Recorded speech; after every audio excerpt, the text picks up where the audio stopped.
বিষ্ণুপুর মল্ল রাজার হাত ধরে গড়ে উঠেছিল এই শহর। রারবঙ্গের সাংস্কৃতিক কেন্দ্রবিন্দু ছিল এই লাল মাটির দেশ। দলমাদল কামান থেকে টেরাকোটার ঘোড়া অথবা রামায়ণ মহাভারতের কাহিনী খোদাই করা চমৎকার স্থাপত্য শিল্প থেকে বিষ্ণুপুরী সিল্ক, আর এই সবকিছুর সাথে জড়িয়ে থাকা মল্ল রাজাদের ইতিহাস, যা এই শহরে পা দেওয়ার সাথে সাথেই তোমাদের নিয়ে যাবে পুরাণ সময়। চলো ঘুরে আসা যাক, এর থেকে পাড়ি দেওয়া যাক এমনই এক ভার্চুয়াল যাত্রায় বিষ্ণুপুরী ঘরানার তালিকায়।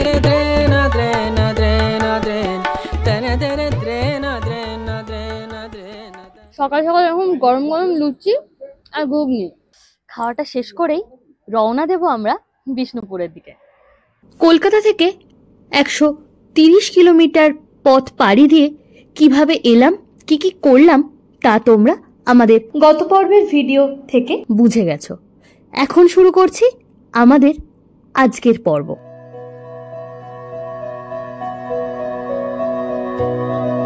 সময় এখন 10:30। জঙ্গল ঘেরা রাস্তা দিয়ে এগিয়ে চললাম আমরা মন্দির নগরী মল্লভূম বিষ্ণুপুরের উদ্দেশ্যে। মল্ল রাজারা প্রথম দিকে নাকি ছিলেন শৈব। 10 কিলোমিটার দূরে বিষ্ণুপুর শহরের উত্তরে দ্বারকেশ্বর নদীর তীরে সেই শিব মন্দিরের ধ্বংসাবশেষ এখনো দেখতে পাওয়া যায়। পরবর্তীকালে বৈষ্ণব ধর্মের প্রচারক হিসেবে এখানে আসেন শ্রী চৈতন্যদেবের শিষ্য শ্রীনিবাস আচার্য। তিনি এই মল্ল রাজাদের বৈষ্ণব ধর্মে দীক্ষা দিয়েছিলেন, আর তারপর থেকেই এখানে প্রায় 108টি রাধাকৃষ্ণের মন্দির গড়ে ওঠে। ঘুরে দেখব আমরা এখন সেই সব মন্দির। সুন্দর পোড়ামাটির কারুকার্য করা গেটের ভিতর দিয়ে ঢুকে পড়লাম আমরা এখন বিষ্ণুপুরে।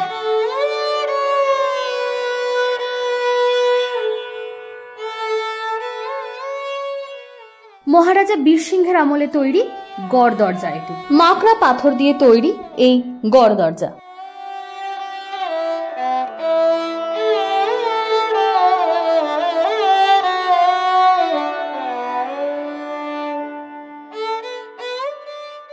চলে এলাম ল্যাটেরাইট পাথর দিয়ে তৈরি তোরণদ্বারের সামনে। এটি সপ্তদশ শতাব্দীর দ্বিতীয়ার্ধে রাজা বীরসিংহের হাত ধরেই তৈরি হয়েছিল।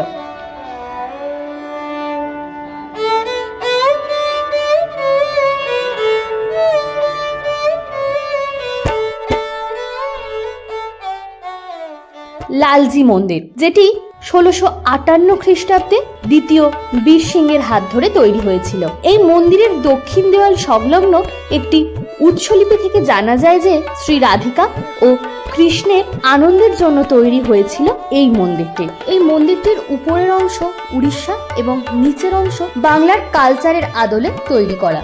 1914 সাল বিজি 2351 দ্বারা এই মন্দিরকে রাষ্ট্রীয় গুরুত্বপূর্ণ স্মারক হিসেবে চিহ্নিত করা হয়।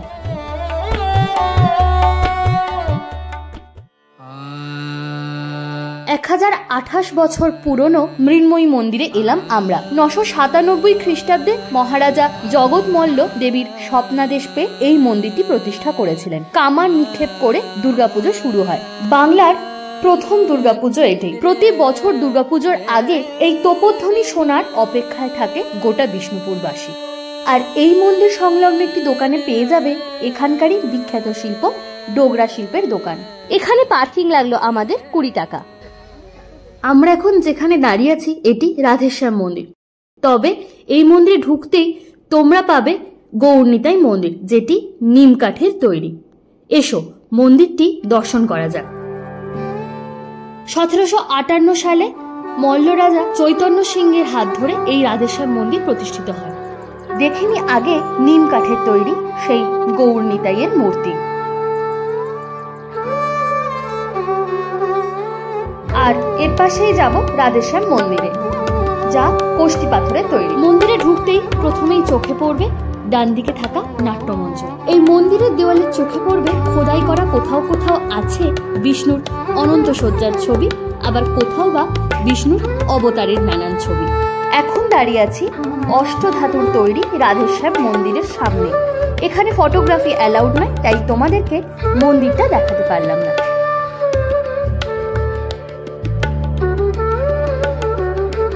এখানে প্রতিটি মন্দিরই ASI এর তত্ত্বাবধানে, অর্থাৎ আর্কিওলজিক্যাল সার্ভে অফ ইন্ডিয়া, যার টিকিট লাগলো আমাদের জনপ্রতি 25 টাকা। 1655 সালে রঘুনাথ সিংহের আমলে তৈরি জোর বাংলো, তার সামনেই দাঁড়িয়ে আছি। চলো ভিতরে ঢুকে দেখি এখানকার অপরূপ দৃশ্য।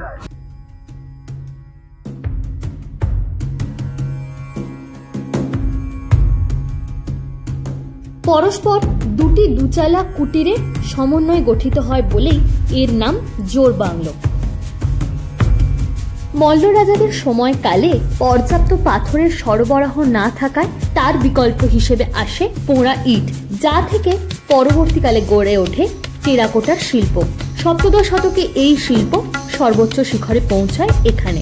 এই টেরাকোটাটি একটি ল্যাটিন ভাষা।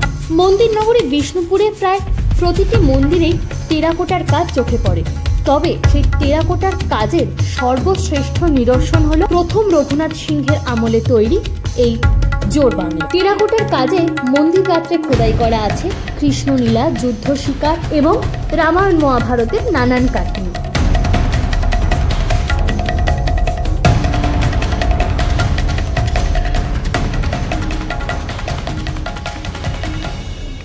আমরা এখন চলে এসেছি শ্যামরাই মন্দিরের সামনে। এটিও রঘুনাথ সিংহের আমলেই তৈরি হয়েছিল। এটার 5টা চূড়া আছে, তোমরা দেখতেই পাচ্ছ, ঠিক 5টা চূড়া আছে, সামনে দুটো, পিছনে দুটো আর মাঝে একটা। এর মাঝখানের যে চূড়াটা সেটা কিন্তু ইসলামিক স্টাইলে বানানো, আর বাকিগুলো হচ্ছে উড়িষ্যার স্টাইলে বানানো। এই মন্দিরটা বেসিক্যালি, এই মন্দিরের যে কারুকার্যগুলো আছে সেই কারুকার্যগুলোই কিন্তু এখানকার বিখ্যাত বিখ্যাত শাড়িতে ফুটে ওঠে।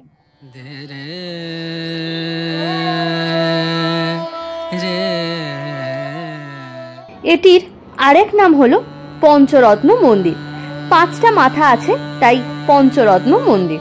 টেরাকোটার সূক্ষ্ম কাজের জন্য এই শ্যামরাই মন্দির এবং জোর বাংলো দুটোই এখানকার বেশ বিখ্যাত।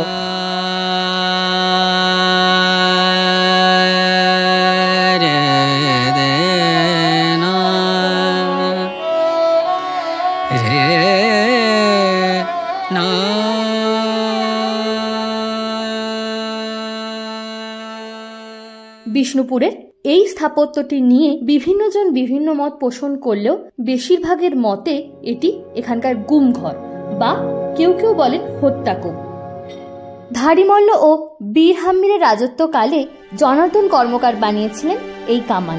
এটির নাম দলমদন বা দলমর্দন। 1742 খ্রিস্টাব্দে মারাঠা সর্দার ভাস্কর পণ্ডিত যখন বাংলা লুট করার সময় এখানে হামলা করেছিলেন, সেই সময় এই কামান তাদের পুরো দল ভেঙে দিয়েছিলেন, আর সেই থেকে এর নাম দলমর্দন। 112 কুইন্টাল এই দলমাদন 63 লোহার আংটি পেটাই করে তৈরি করা হয়। দৈর্ঘ্য 12.5 ফুট এবং মুখের ব্যাস প্রায় 1 ফুটের মতন।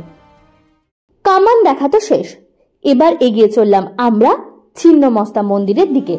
1380 সনের শ্রাবণ মাসে মেদিনীপুরের এক বিখ্যাত ব্যবসায়ী কৃষ্ণচন্দ্র গুই মহাশয় স্বপ্নাদেশ পেয়ে এই মন্দির প্রতিষ্ঠা করেছিলেন।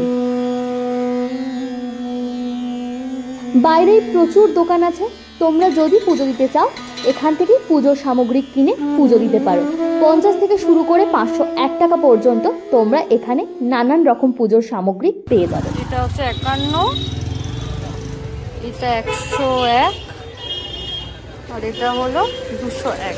ভিতরে ফটোগ্রাফি অ্যালাউড নয়, তাই ভিতরের কোনো ফটো বা ভিডিও তোমাদের দেখাতে পারলাম না। সময় এখন দুপুর 2টো। রওনা দিলাম আমরা আজকে মধ্যাহ্নভোজের উদ্দেশ্যে। চলে এলাম দলমাদন পাড়ায় গৃহিণী রেস্টুরেন্টে। তোমাদের সুবিধার্থে এখানকার মেনু কার্ডটি আমি দিয়ে রাখলাম। আমরা এখন চলে এসেছি বিষ্ণুপুরের সেই 423 বছর পুরনো রাসমঞ্চে।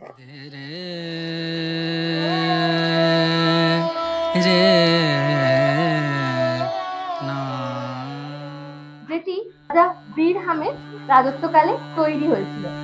এখানে 108টা দরজা আছে এবং সেই দরজাগুলোর ভিতরে গর্ভগৃহ আছে। 1600 খ্রিস্টাব্দে রাজা বীর হাম্বি বিষ্ণুপুর শহরের একদম মধ্যভাগে এই রাসমঞ্চ স্থাপন করেছিলেন। এটি এখানকার প্রথম স্থাপত্য।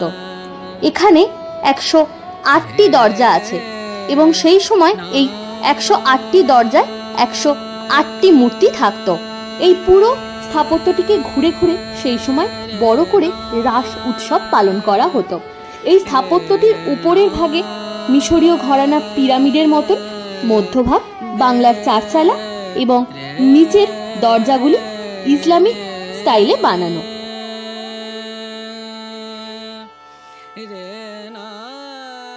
এখন চলে যাব আমরা বিষ্ণুপুরের সেই মেইন আকর্ষণ অর্থাৎ এখানকার বিখ্যাত বালুচরী স্বর্ণচুরি শাড়ি দেখতে। আমরা এখন চলে এসেছি বড় কালীতলাতে। এখানে এই পাড়াটাকে তাঁতি পাড়া বলে মেনলি। এখানে মানে বেশিরভাগ বাড়িতেই তাঁত বোনা হয়। তো চলো একটু ভিতরে ঢুকে দেখি এখানকার শাড়ির কালেকশন। এখানে আমাদের পার্কিং এর জন্য লাগলো 10 টাকা।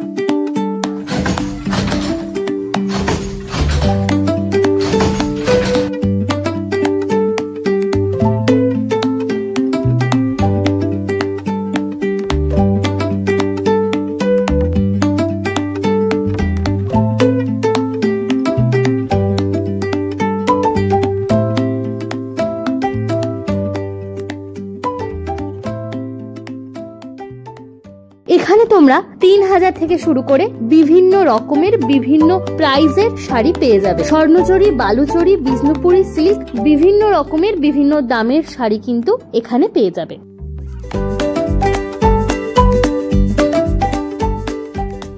ফিরে চললাম এখন হোটেলের দিকে। এরকম শীতের রাতে ক্যাম্পফায়ার হবে না তাও কি হয়? সময় এখন 7টা আর আমরা সবাই বসে পড়লাম ক্যাম্পফায়ারের সামনে। এই ক্যাম্পফায়ারে 1 কেজি শালপাতা চিকেন রোস্টের খরচ পড়লো আমাদের 500 টাকা। Face to face in this trashy bar, another glass and I am going places, makes me laugh about the irony of everything. I like the way you're thinking, I don't really care about the music on the dance floor, I don't really mind all the smoke is in the bathroom, I don't care at all, baby, you got my attention. So you were saying, oh no, এরকম ঠান্ডা weather আর তার সাথে সামনে জ্বলন্ত আগুন আর এরকম শালপাতায় chicken, আলাদাই একটা ব্যাপার।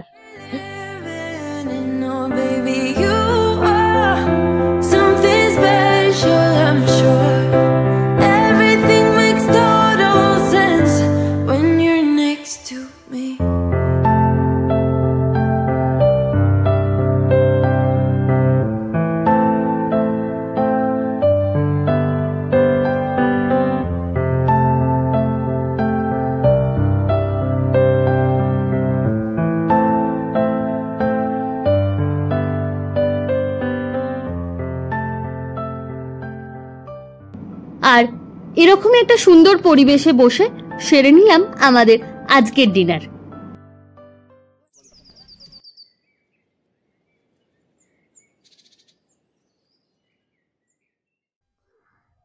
গুড মর্নিং সবাইকে। আজকে সকাল থেকে উঠে সময়টা খুব কম ছিল, কোনো মতে তাড়াতাড়ি রেডি হয়ে এখন আমরা চলে এসেছি গ্র্যান্ড ক্যানিয়ন, মানে ওয়েস্ট বেঙ্গলের গ্র্যান্ড ক্যানিয়ন যাকে বলে, গনগনি। আমার পিছনেই আছে শিলাবতী নদী।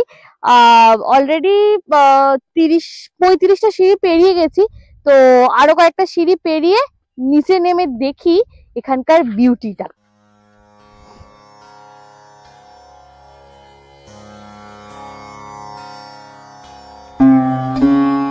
মার্কিন যুক্তরাষ্ট্রের অ্যারিজোনায় কলোরাডো নদীর গ্র্যান্ড ক্যানিয়নের কথা আমরা সকলেই জানি, আর আজ আমরা এসেছি বাংলার গ্র্যান্ড ক্যানিয়ন, পশ্চিম মেদিনীপুর জেলার গড়বেতার গনগনি।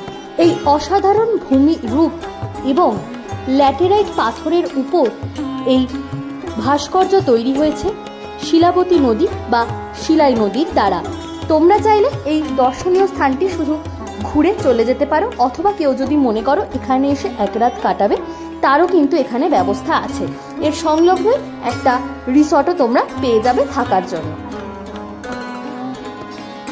আমি ঠিক যেখানে দাঁড়িয়ে আছি এর ডান দিকেই 75টা সিঁড়ি নেমে নিচে একদম নদীর ধারে আছে অপরূপ বিউটি, আর আমার ঠিক পিছন দিকেই আছে এদের রিসর্ট। এখানে তোমরা এমনিও ঢুকতে পারো, এর ভিতরে একটা ছোট ওয়াচ টাওয়ারও আছে, যদিও সেখান থেকে খুব একটা কিছু দেখা যায় বলে মনে হয় না। তো আজকে তো আমাদের হাতে সময়টা খুব কম ছিল বলে ভিতরে যেতে পারিনি। তোমরা কেউ কারোর হাতে সময় থাকলে অবশ্যই যেতে পারো। এখানে প্রবেশ মূল্য হচ্ছে 5 টাকা পার পার্সন। আর এখানে যারা গাড়ি নিয়ে আসবে তাদের কিন্তু গাড়ির পার্কিং এ লাগবে 100 টাকা, বাইকের কিন্তু এখানে কোনো পার্কিং চার্জ লাগবে না। কথায় আছে গান বাজনা আর মতিচুর, এই নিয়েই বিষ্ণুপুর। হ্যাঁ, আর এই বিষ্ণুপুরের সেই রাধা গোবিন্দের ভোগ মতিচুরের লাড্ডু পেল জিআই ট্যাগ। আচ্ছা, তোমরা কি জানো পশ্চিমবঙ্গে ঠিক কতগুলোতে এরকম জিআই ট্যাগ আছে? জানলে অবশ্যই কমেন্ট করে আমাদের জানিও। আমাদের এবারে জার্নি আমরা এখানেই শেষ করলাম। নতুন হলে চ্যানেলটি সাবস্ক্রাইব করে দিও। কেমন লাগলো সেটা অবশ্যই কমেন্টে লিখে জানিও। দেখা হচ্ছে খুব তাড়াতাড়ি নতুন কোনো জায়গার নতুন কোনো ভ্লগ নিয়ে। ততক্ষণ সাথে থেকো, পাশে থেকো, সুস্থ থেকো।